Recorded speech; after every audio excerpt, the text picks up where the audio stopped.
É boa tarde, né? Boa tarde, meus irmãos. Agora também assim, ó. Boa tarde, minhas irmãs. Amém, amém.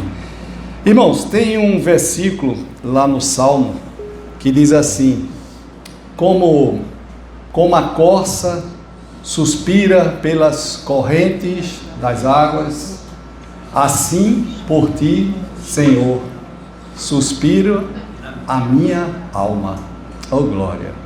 Sabe o que esse versículo está contando para a gente? O nosso estado de ser diante de Deus. Minha esposa é uma grande pesquisadora bíblica e uma vez ela estava pesquisando sobre essa questão da corça. Por que a corça suspira? Por que botaram a corça? Por que não botaram aquele animal tão bonito, o timbu? Né? Tá logo a corça, uma coisa tão estranha, né?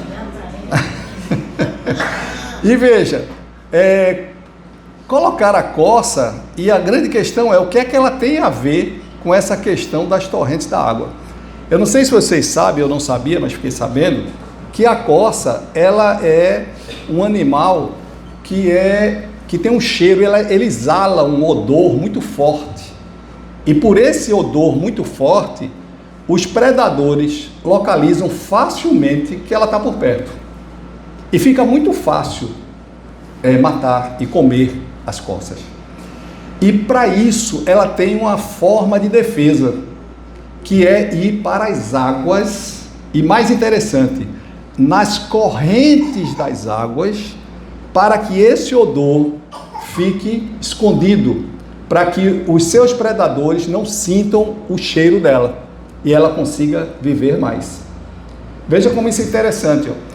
O que o salmista está dizendo é que, do mesmo jeito que a corça busca algo que é garantia da sua vida, que do mesmo jeito que a corça busca proteção, assim também a nossa alma busca no Senhor. Não é lindo isso? Ou seja, o Senhor é a minha corrente de águas que me protege, que me faz ficar vivo, mas muito mais do que vivo respirando, um vivo diferente. E é isso que nós vamos ver hoje, irmãos. Nós estamos vivos para quê? Nós somos ou fomos salvos para quê? Será que a nossa salvação nos alcançou? Será que o Senhor, com a sua boa mão, nos alcançou onde nós estávamos, independente do estágio de vida que nós tínhamos? O Senhor foi lá e nos resgatou daquele lamaçal que nós vivíamos. E olha que nós gostávamos daquele lamaçal. E olha que a gente se melava e cada vez mais sujo, nem sentíamos a sujeira. Nós tínhamos era prazer nela. E o Senhor nos tirou de lá. Será que somente para frequentar a igreja? Será que o Senhor nos tirou de lá apenas para que a gente faça parte de uma boa comunidade e aqui nós possamos criar bem nossos filhos e fazermos amigos? Será que foi para isso ou só para isso? Será que é para que a gente possa fazer parte de ministérios de Deus, porque há uma necessidade nos céus de ministérios e o Senhor salva qualquer um para poder fazer parte desses ministérios? Será que o Senhor precisa do nosso trabalho? Será que foi para que nós possamos receber bênçãos e bênçãos sem medidas, porque o Senhor gostaria de derramar essas bênçãos sobre nossas vidas, e olha que Ele gosta? Será que foi para que a gente possa não ir para o inferno e fugir dele, porque lá parece tirar o ar-condicionado, a coisa é meio quente? Para que eu fui salvo? Vocês já pararam para pensar nisso? Será que é para que eu tenha todos os meus pecados perdoados e ponto, e aí termina a história do Senhor? Ou será que nós temos uma carência de ser amados e o Senhor nos resgatou apenas para nos amar? Eu não sei se nós fomos salvos só para isso. Eu sei que muitas pessoas acreditam que a salvação tem a ver com esse pacote aqui. E nós vamos ver, irmãos, que a salvação tem a ver com coisa muito maior. Muito maior. Preste atenção. Tem um senhor chamado John Piper. Já ouviram falar nele, né? É um velhinho, já está bem idoso, espero que ele viva mais 150 anos, porque ele contribui profundamente para o Evangelho, escreve coisas maravilhosas. E John Piper, dentre outras coisas que ele diz que quanto mais nós temos prazer na presença de Deus, mais Deus é glorificado na nossa vida. Irmãos, veja quantas coisas convergentes, né? A corça, ela tinha prazer na água, porque a água era a sua proteção. O Senhor, Ele teve prazer em nós, e olha que a Bíblia fala que quando Jesus foi para aquela cruz, Ele se agradou do presente que Ele iria receber. Jesus, quando estava ali na cruz, sofreu desde o Getsêmani, sofreu desde as perseguições, e Jesus, sabendo Ele tudo o que Ele iria passar, Ele se agradou porque Ele olhou para você. É o que a Bíblia diz. A alegria de Jesus por passar por tudo aquilo que Ele passou, Ele se alegrou em você. Portanto, quando me olho no meu espelho espiritual, eu não consigo ver, não consigo entender o que é que Jesus viu em mim para que Ele me escolhesse. Portanto, é uma coisa que eu nem quero perguntar muito a Ele para não fazer Ele desistir. Mas Ele me ama. E mais do que isso, Ele garante que eu não posso fazer nada para que Ele me ame menos.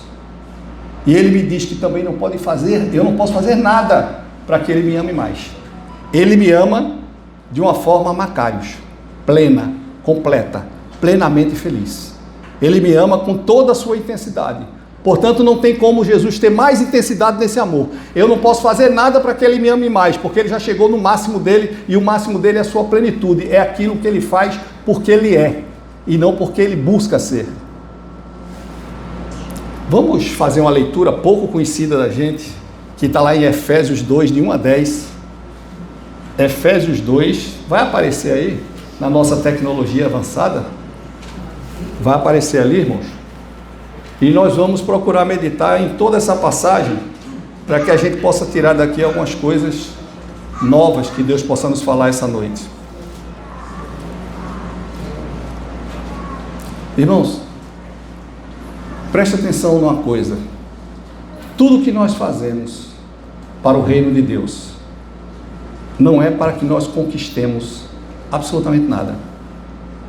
Tudo aquilo que nós produzimos como serviço a Deus não é para conquistarmos nada.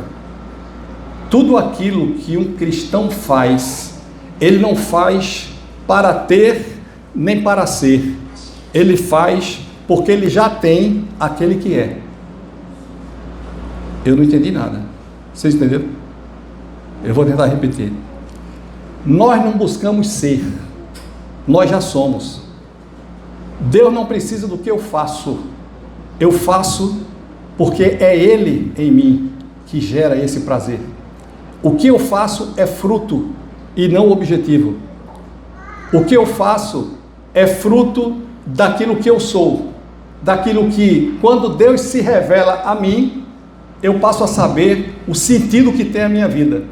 Quando eu tenho um encontro com Deus, eu sabendo quem é Deus, mesmo nas minhas limitações humanas, eu conhecendo a esse Deus na minha limitação, mas na sua total revelação, eu digo, esse é e eu não sou. E nós, queiramos nós ou não aceitar, muitas vezes, ou na maioria delas, nós vivemos para ser. Eu quero ser reconhecido, eu quero ter meus diplomas, eu quero vencer nessa vida. Isso é um engano babilônico do Satanás. Nós não precisamos conquistas, nós necessitamos de entrega. O Senhor não busca pessoas que tenham poder nele próprio, que venham das suas forças pessoais. O Senhor busca aqueles que rendem-se ao Senhor e entendendo que nada são e são fracos por isso, aí eles são fortes, porque eles buscam ajuda no único que é. Pois é esse Deus que hoje à noite nós vamos buscar entendê-lo. Eu não quero sair daqui buscando fazer coisas para Deus, porque Deus não precisa de mim. Eu quero sair daqui buscando todos os dias me entregar a esse Deus para que Ele faça o que Ele quiser em mim. Mesmo que eu não entenda, mesmo que eu não concorde, o Deus é Ele e eu não preciso entendê-lo e muito menos concordar. Porque se eu tenho que concordar com Deus para poder fazer o que ele quer, o Deus sou eu, porque a última palavra é minha. E o Deus é ele. E eu sou apenas o seu servo. É só para contextualizar aquilo que a gente vai começar a conversar aqui, tá? É nessa linha. E a palavra diz assim, ó: ele, Deus, vos deu vida, estando vós o quê, irmãos? Mortos em quê? Mas como eu estou morto se eu estou respirando? Vamos lá, já a gente chega nisso. Nos quais nós andávamos outrora, no passado, segundo o curso desse mundo, segundo o curso da potestade do ar, do espírito que agora atua nos filhos da desobediência. Eu andava com esse, entre os quais também todos nós andamos no passado, segundo as inclinações da nossa carne. O que ela queria, eu dava a ela de alimento, fazendo a vontade da carne, e tudo aquilo que era meu desejo, tudo aquilo que era minha vontade, tudo aquilo que era meu cognitivo, eu fazia. E nós éramos, por natureza, filhos de quê, irmãos? Como também os demais. Ponto. Nesses versículos, de 1 a 3, o que é que o Senhor está querendo dizer, irmãos? Primeiro, Ele está querendo dizer que Ele nos deu vida. E eu, para entender que vida é essa, eu preciso entender qual foi o grande plano de Deus para fazer essa humanidade. Por que a humanidade foi criada? Irmãos, será que tem sentido o Deus que tudo sabe, o Deus que a sua onisciência não tem limite, e quando Deus decidiu fazer a humanidade, Deus já sabia toda a história que seria fruto dessa mesma humanidade? Será que algo que aconteceu pós-criação pegou Deus de surpresa? Será que quando o Satanás chegou ali no Éden e fez o que fez, Deus botou a mão na cabeça e fez: eita, eu não esperava isso? Será que isso aconteceu com Deus? Claro que não. Deus é aquele que escreveu a história sabendo todo o final da história. E às vezes eu me pergunto, e por que Deus nos fez sabendo a bronca que a gente ia dar para Ele? E por que Deus criou a humanidade sabendo que Ele seria adulterado por essa humanidade? E por que Deus decidiu fazer o homem e a mulher sabendo que esse homem e a mulher, mesmo que estivessem respaldados pelo próprio Espírito, ainda assim seriam desobedientes? Por que Deus fez algo tão defeituoso que Ele não esperava que o resultado fosse esse? Vamos voltar para o velhinho John Piper, que ele tem uma viajada super legal e eu queria dividir isso com vocês. John Piper, viajada, não está na Bíblia. John Piper um dia pegou um jato chamado jato divino e ele foi para um templo lá no espaço, e ele foi no tempo em que nada existia. Tenta imaginar isso, caminha comigo aqui. Nada existia. Deus não havia criado nesse momento, segundo John Piper, nada. Nem seus anjos, nem arcanjos, nada. No momento que apenas existiam os três, Deus Pai e quem mais? Deus Filho, só tinha os três. Imagina que a gente pudesse chegar nesse período aí. E naquele instante, os três, eles se relacionavam de uma forma tão perfeita, tão profunda, tão amorosa, com tanto gozo, que eles olharam um assim para o outro: é bom demais estarmos juntos. Não existe nenhum prazer maior do que essa nossa comunhão. Essa nossa comunhão é algo que enche tanto o nosso coração, enche tanto a nossa vida, nos dá tanto prazer, que vamos fazer o seguinte, isso é John Piper, tá, irmãos? Vamos criar aquilo que a gente vai chamar de humanidade, vamos criar seres, para que esses seres possam provar, serem presenteados com esse prazer da nossa presença. Vamos criar o homem e a mulher por um único intuito, para que eles possam provar, para que eles recebam essa grande bonificação dos céus, que é provar da nossa presença. Isso significa glorificar a Deus, tá, irmãos? E a gente vai ver já já, posso explicar melhor para vocês. Segundo John Piper, Deus criou a humanidade por isso e para isso. O que é que ele está dizendo? Primeiro, ele está dizendo: Deus não precisa de nós. Deus não nos criou para, em Ele sendo adorado, Ele fosse mais glorificado. Não, Ele não precisa. Deus não nos criou para que em nós, olhando para o Senhor e reconhecendo a sua grandeza, e reconhecendo que Ele é Deus, e reconhecendo que Ele está acima de todas as coisas, Ele pudesse ser maior. Não tem como Ele ser maior. E para que Ele criou? Para que nós recebêssemos o presente do sabor da sua presença. Tudo bem? Todo mundo ok? Nós fomos criados exclusivamente por isso.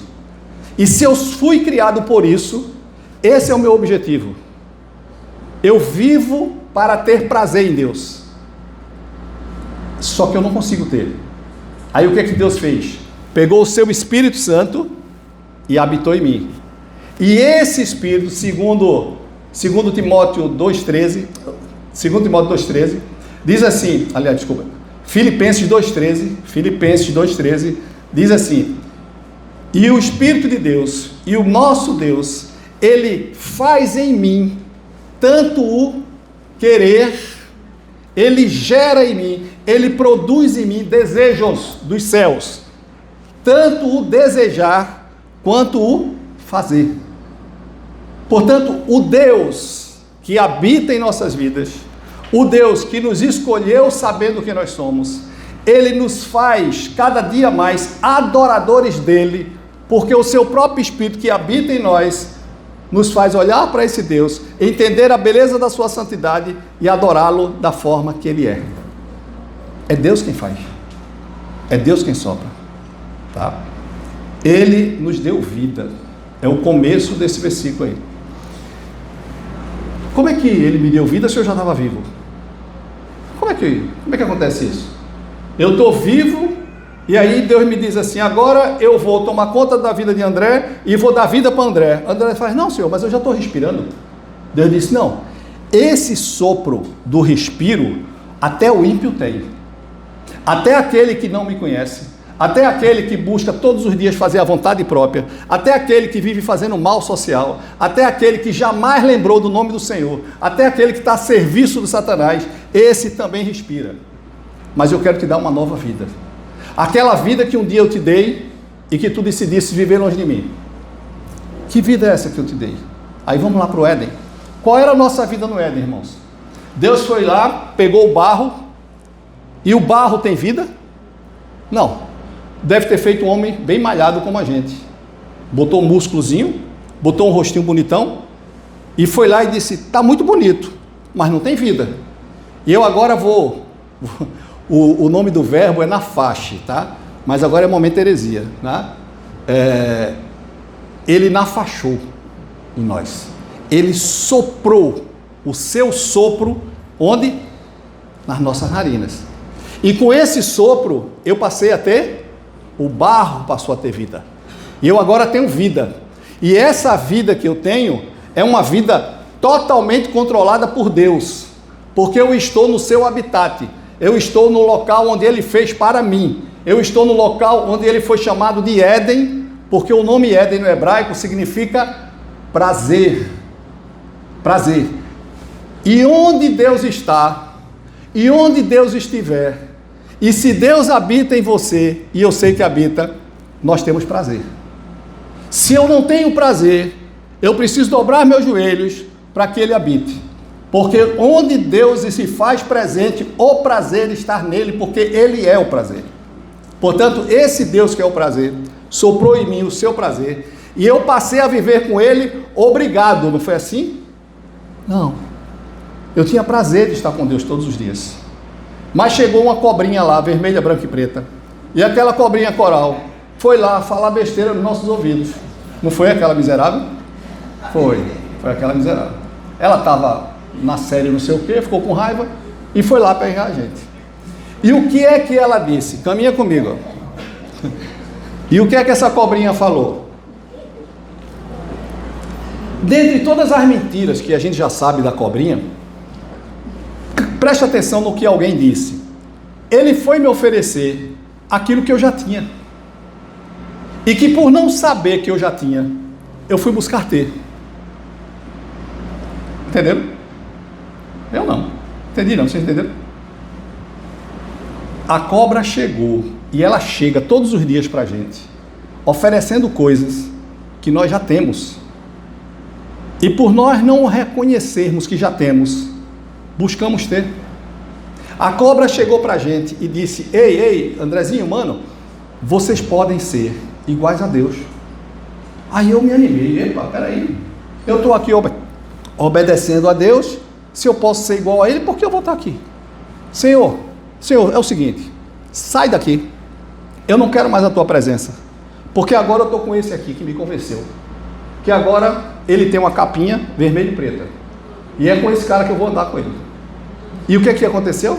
Fomos retirados do Éden. Ele me ofereceu ser igual a Deus. Mas o que é que Deus diz em Gênesis 1, 26?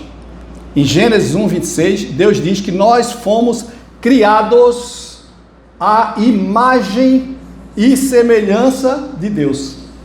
Portanto, se eu fui criado à imagem e semelhança de Deus, eu já sou semelhante a Deus. Eu não sou Deus, mas se eu viver eternamente com esse meu cordão umbilical ligado a Deus, eu serei sempre muito próximo, muito parecido, muito imagem desse Deus. E essa palavra imagem que é usado lá atrás, ela não tem um sentido apenas de imagem. Talvez a palavra que melhor defina a imagem ali é sombra.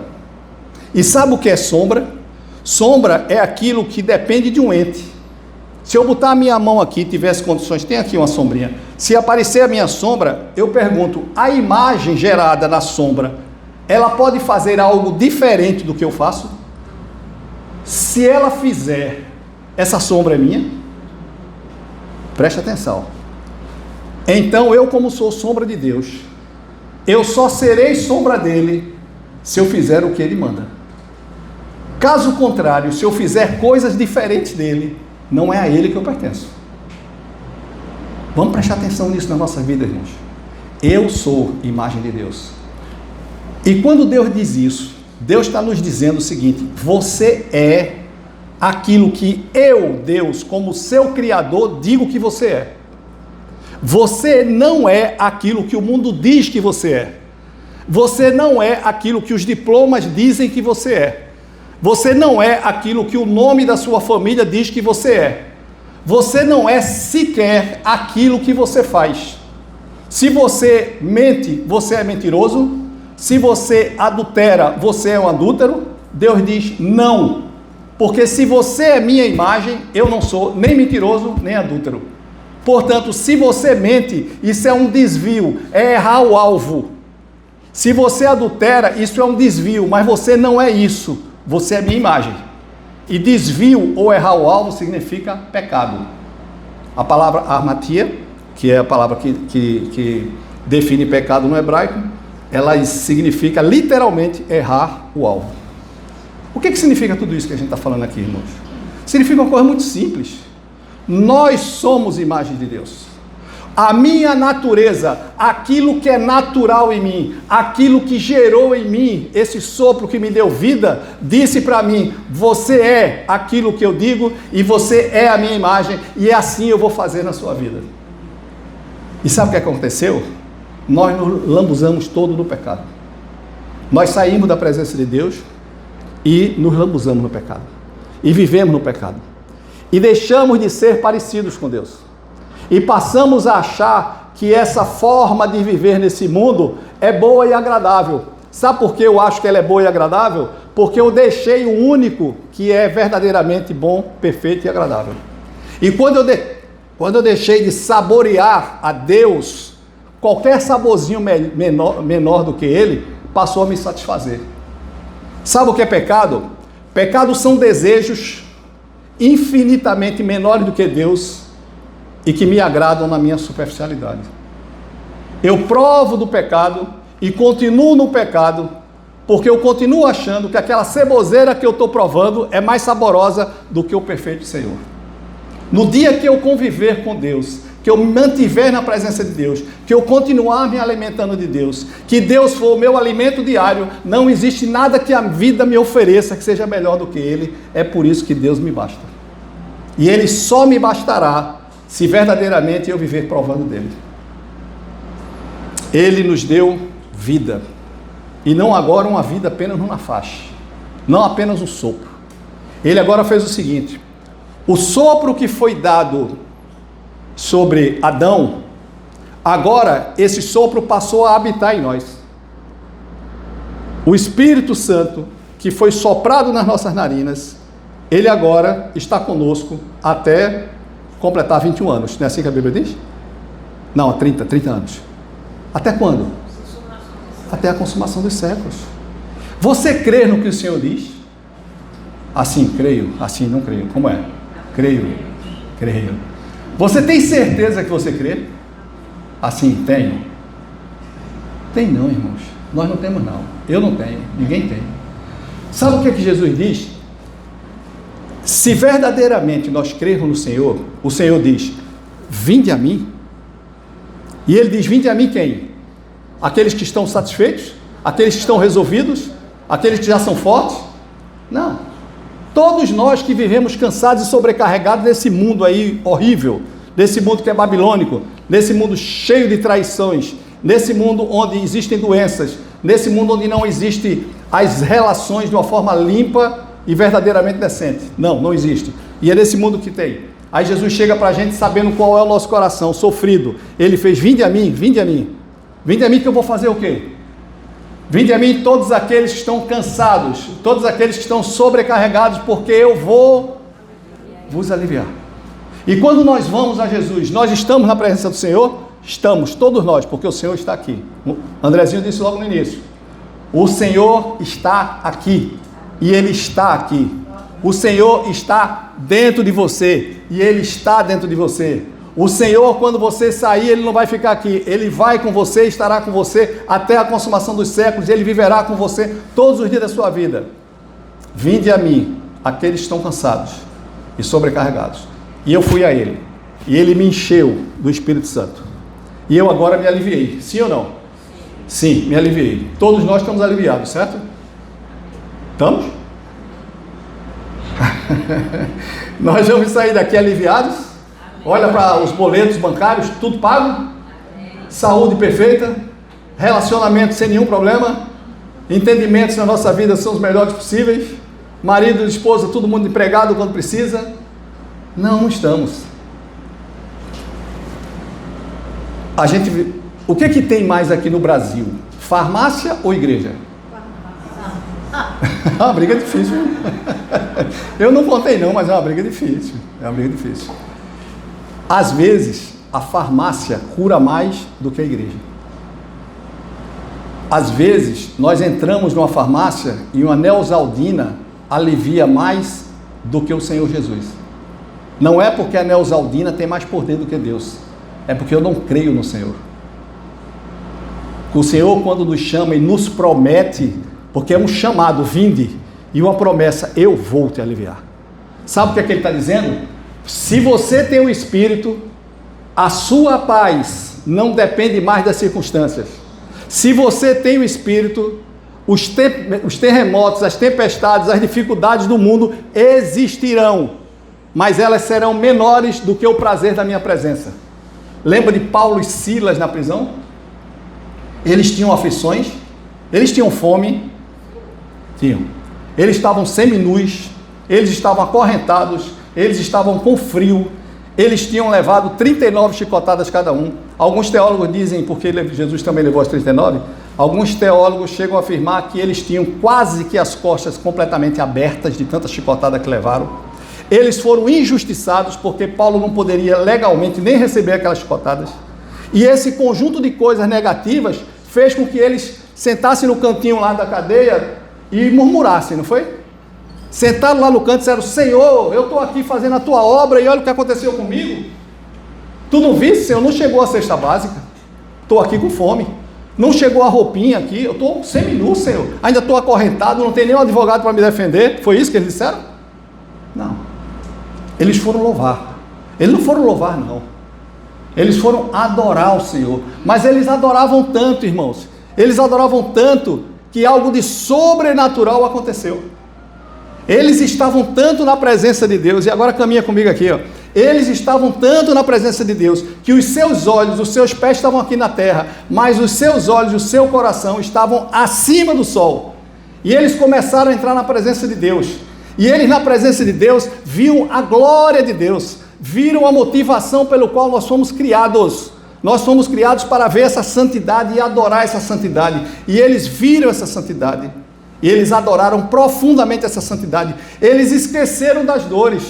Eles esqueceram do frio. Eles esqueceram da injustiça. Eles esqueceram da fome. Porque tudo isso que é real na nossa vida, e muitas vezes nós passamos por isso, são coisas muito menores do que a presença verdadeira da glória de Deus em nossas vidas. Quando o Senhor nos chama para adorar, Ele não nos chama para uma utopia, não. Quando o Senhor nos chama para presenciar com o coração a sua luz e a sua glória, Ele está dizendo, existe algo muito maior do que tudo que você vê. E se você viver por esse algo, as dores continuarão existindo, mas elas serão menores do que o prazer da minha presença. Eu vou te aliviar quando você estiver com os olhos acima do sol. Eu vou te aliviar quando verdadeiramente você olhar para mim. Eu vou te aliviar. Lembra Pedro, quando estava no barquinho, e parece que de madrugada vinha uma sombra ali no mar, e aí ficaram olhando, e quem era que vinha andando sobre as águas? Jesus. E Pedro, veja bem, Jesus escolheu logo Pedro para passar por essa cena. Pedro olha para Jesus, e Pedro diz assim, mestre, és tu? Jesus diz, eu posso ir ter aí contigo? Pedro nem lembrou que entre ele e Jesus tinha um mar. E Pedro, quando fitou os seus olhos de Jesus, quando Pedro olhou para Jesus, quando Pedro não tirou os olhos de Jesus, tal e qual Silas na prisão, tal e qual nós podemos viver hoje, Pedro simplesmente fez aquilo que ele nem acreditava que poderia fazer. E Pedro começou a andar também sobre as águas. Mas houve um momento que Pedro tirou os olhos de Jesus e ele começou a ver o quê? As tempestades. E quando Pedro olha a tempestade, porque ele agora não está mais olhando para Jesus, ele começa o quê? A afundar. Isso é uma lição para as nossas vidas, irmãos. Nós afundamos quando tiramos os olhos de Jesus. Nós deixamos de crer quando Jesus passa a ser alguém que eu olho de vez em quando para Ele. O Senhor me chama não para vê-lo e deixá-lo na igreja e ir para casa viver a minha vida. O Senhor nos chama para que Ele seja o meu Senhor, o meu Deus e aquele que reina na minha vida. O Senhor nos chama para que não seja eu mais que sopre no meu viver, mas que Ele sopre todos os dias me dizendo o que eu devo fazer. É para isso que nós somos chamados. E é por isso que Ele diz, eu vos dei vida. Vocês sabem qual é a melhor definição de pecado, ou melhor, o pecado do Éden? O pecado sequer, necessariamente, ele não está ligado àquilo que nós fazemos. Pode ser aquilo que eu faço? Pode, mas também pode não ser. Aquilo que nós produzimos não define se é pecado necessariamente ou não. O que define é aquilo que nos move. Pecado, ou o pecado do Éden, era que nós vivíamos, o homem e a mulher, a dependência de Deus. E no prazer dessa dependência. Não era uma dependência obrigatória, era uma dependência prazerosa. Eu sei que Ele é Deus, e eu sei que esse Deus é bom, e eu sei que esse Deus tem tomado conta da minha vida a cada dia. E eu vivo com Ele porque eu tenho saudade dEle todos os dias. E a oração leva a isso, viu, irmãos? Orar não é buscar em Deus tudo o que eu preciso. Orar é buscar em Deus a sua presença, porque eu sinto falta dela. E lá no Éden, nós vivíamos todos os dias nessa presença. Mas teve um dia que eu pensei que eu poderia ser igual a Deus, e eu cortei o cordão umbilical. Preste atenção, cortei o cordão umbilical. E agora eu vou viver sem Deus. Porque alguém me disse que eu poderia ser, mas portanto agora eu vou sair com esse alguém, eu não quero mais nada com Deus. Isso chama-se independência de Deus. Toda a vida, ou qualquer uma das nossas vidas, que nós possamos tentar guiá-la sem Deus estar presente, isso vai ser pecado. tudo aquilo que nós fazemos para nós mesmos, ou tudo aquilo que eu faço para a sociedade, ou tudo aquilo que eu produzo durante toda a minha vida, e Deus não estar nessas coisas, isso é pecado.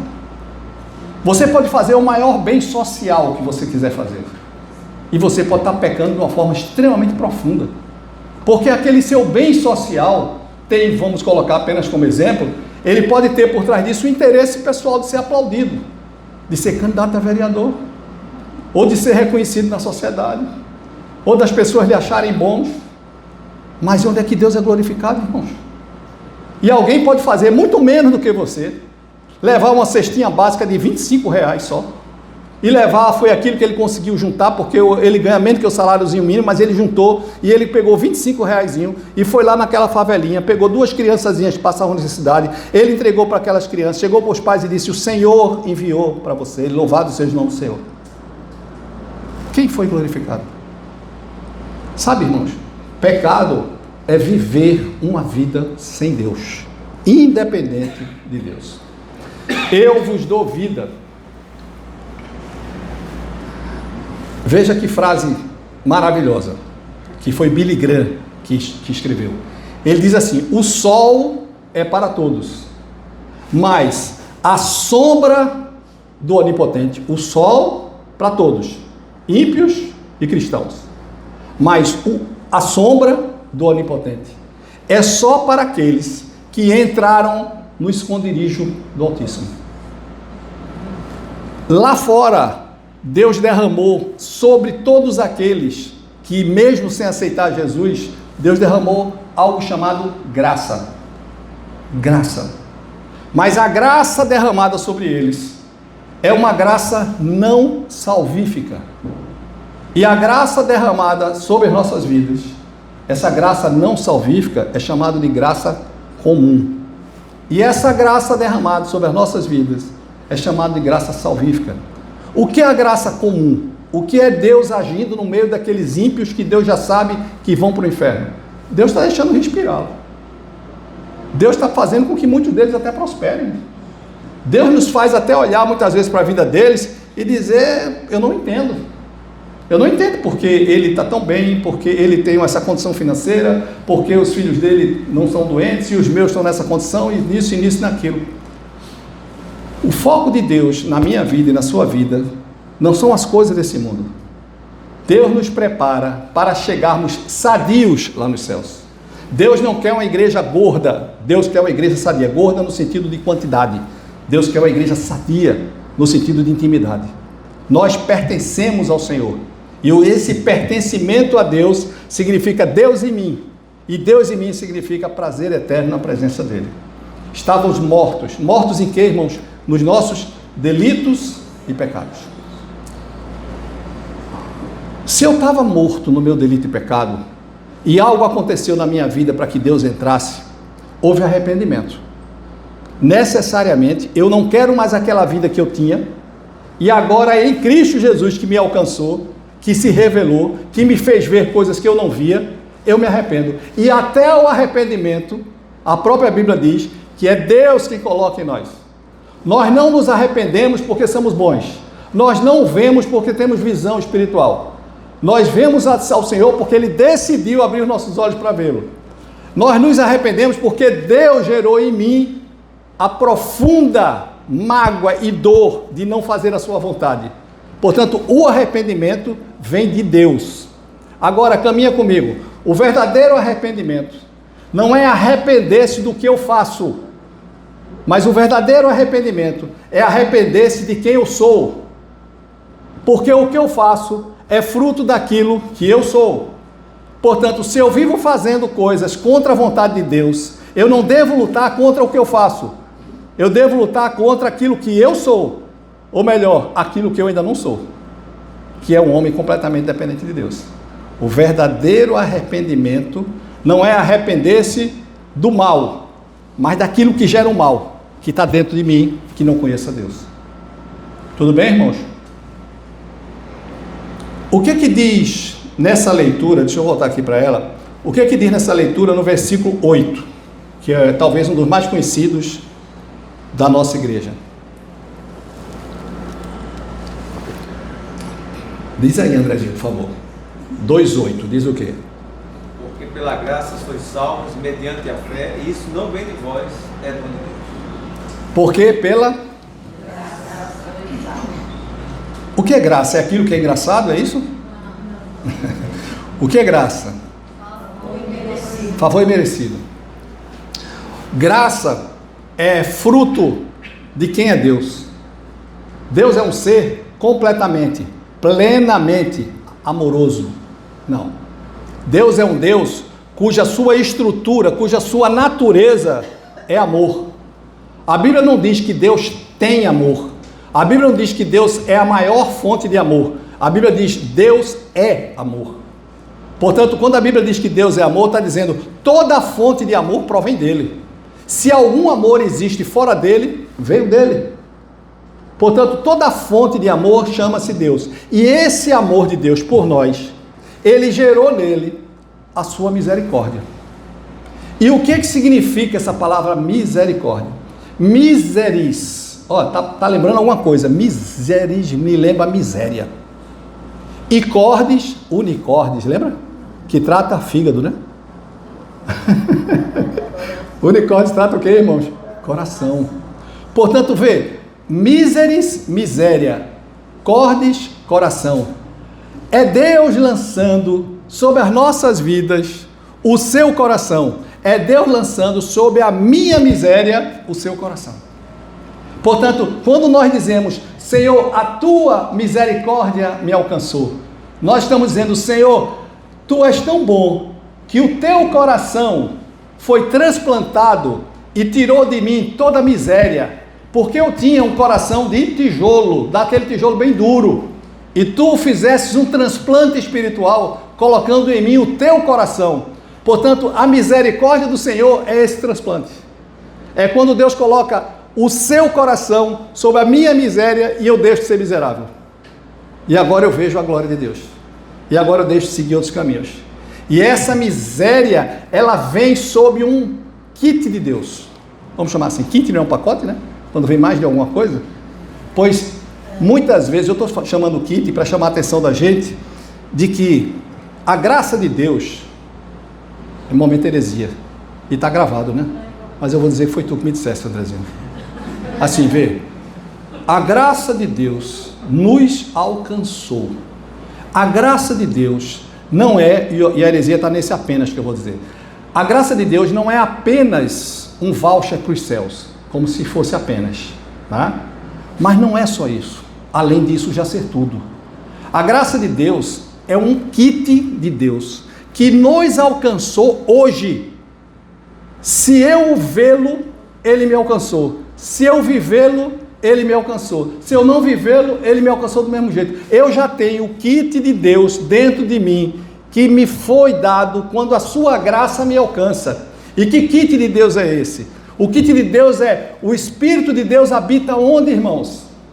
Dentro de nós. Hoje, nós temos as mãos invisíveis de Deus nos guiando todos os dias, porque eu estarei convosco até a consumação dos séculos, nos protegendo, nos guiando, nos levando por caminhos que nós muitas vezes não entendemos, caminhos que nós não gostaríamos de ir, mas Ele nos leva porque é o melhor para nós, porque tudo concorre para o bem daqueles que amam a Deus. O kit de Deus não é só a presença de Deus nos céus, é a presença de Deus agora na terra. O kit de Deus é que eu não ando mais sozinho, Ele agora anda comigo. O kit de Deus é que agora eu não sou mais o que eu era, porque Ele me deu um novo coração. Nesse kit veio um coração que eu tirei o meu, joguei fora e coloquei agora o dele. O kit de Deus é uma nova natureza. Aqui, agora, hoje. Essa nossa igreja é pentecostal, não é, irmãos? É igreja pentecostal, presbiteriana, não é assim? Não? Então tá bom, então eu errei. É igreja presbiteriana, mas preste atenção, irmãos. Sabe o que é que falta muitas vezes para a gente? Tomar posse. E esse termo tomar posse parece que é do pentecostal, né? Sabe o que é tomar posse? Viver aquilo que você já tem. Sabe o que é tomar posse? Acorda para Jesus. Não busca ser. Tu já tens, tu já és. O que precisa agora é Jesus nos balançar e dizer: acorda, irmãos. vive aquilo que eu já te dei, vive um poder que já habita em você, vive o Espírito que já se move em você, vive uma nova vida sem olhar pelas faltas. Sabe o que é viver pelas faltas? É quando eu tenho um monte de coisas, mas aquilo que me falta é mais poderoso do que tudo que eu tenho. Olha para o Éden. O que faltava no Éden? O que faltava? Faltava alimento? Faltava prazer? Deus estava lá. Faltava proteção? Faltava o que no Éden? Faltava trabalho? Estava desemprego? Parece que o índice de desemprego lá era maior que o do Lula. Não faltava nada. Não faltava nada. Eu vivia pessoalmente com Deus. Mas no meu coração, que vive pela falta, eu comecei a achar que me faltava alguma coisa porque alguém foi falar para mim nos ouvidos e faltava-me poder. Eu tinha tudo, mas parecia que faltava alguma coisa. Irmãos, a glória de Deus, os céus, já estão abertos para a tua presença. Teu nome está escrito no livro da vida. O Senhor diz que é contigo todos os dias. O Senhor diz que nada e ninguém pode te alcançar nem tocar em você, que não precise dele a sua autorização. Portanto, nós já temos, e o que é que me falta? Viver pela fé. Viver pela fé. Porque pela graça eu sou salvo, mas essa graça que me salva, ela é mediante a fé. E o que é fé? Fé é fezinha, né? Não tem a história de fazer uma fezinha? Fé, não, fé não é fezinha. Fé é acreditar. Fé é acreditar. O Satanás acredita. O Satanás conhece a Bíblia mais do que a gente. E ele, mais do que eu, tem certeza que Deus está certo. Ele não só acredita, como ele tem certeza. Olhar a Bíblia, ler a Bíblia e acreditar nela só me torna igual ao Satanás. Agora, vivê-la, render-se, é coisa de Deus. Portanto, fé é render-se, fé é entregar-se, fé é dizer: o meu Deus vive em mim e o meu Redentor vive, e não importa a tempestade, porque eu sei em quem eu tenho crido. Fé não é uma teoria de aceitação teológica, fé não é uma convicção das coisas escritas. Fé, minha convicção é tão grande no que está escrito, que é isso que eu respiro e que eu vivo. Fé é transformar a palavra em vida. E aquele que não transforma a palavra em vida, ele não tem fé. Ele pode até achar que tem, mas ele tem uma fé igual ao do Satanás. Uma fé de certezas sem vida. É morta. Alguém disse: a fé sem obras. O que ele está dizendo? A fé sem viver o que crê é morto. A fé que não produz uma nova vida é morto. Jesus, quando teve lá em João 3, aquele encontro com Nicodemos, Jesus disse para Nicodemos que ele precisaria nascer. O que é isso? É isso que nós estamos falando, vocês sabem tanto quanto eu. Nascer de novo é sair daqui para viver uma vida que não era a que eu vivia. O crente, ele é diferente. O crente é aquele que foi alcançado por uma graça poderosa, que transforma, que regenera, que nos faz. Quando eu ia para lá, o Senhor me encontrou, e para lá não era o caminho de Deus.